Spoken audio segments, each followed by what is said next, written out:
Hi hello namaste welcome to my channel Yamunashri vlogs. ఎలా ఉన్నారండి? అందరూ బాగున్నారా? నేనైతే చాలా బాగున్నాను.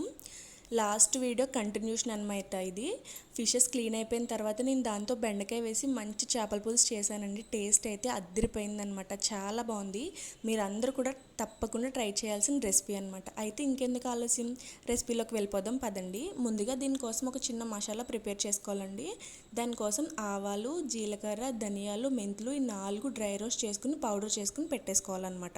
తర్వాత ఉల్లిపాయ, వెల్లుల్లి, అల్లం ఈ 3 కూడా మిక్సీ పట్టుకుని పెట్టేసుకోండి. తర్వాత మనం ఎందులో అయితే చేపల పులుసు పెట్టాలనుకుంటున్నామో ఆ ప్యాన్ పెట్టేసుకోండి. అందులో కొంచెం ఆయిల్ వేసుకోండి. చేపల పులుసులో ఆయిల్ ఎక్కువగానే పడుతుంది కదా. ముందుగా మనం ప్రిపేర్ చేసుకున్న ఆనియన్ పేస్ట్ని వేసేయండి అందులో. అది బాగా ఫ్రై అయిన తర్వాత 2 టమాటాలని మిక్సీ పట్టేసుకుని ఆ పేస్ట్ని కూడా అందులో వేసేయండి. అవి 2 బాగా ఫ్రై అయిన తర్వాత ఉప్పు, కారం, పసుపు వేసేసుకుని అవి కూడా బాగా ఫ్రై అయిపోనివ్వాలండి. తర్వాత అందులో చింతపండు పులుసు వేసేసుకుని బెండకాయ ముక్కలు వేసుకోవాలన్నమాట.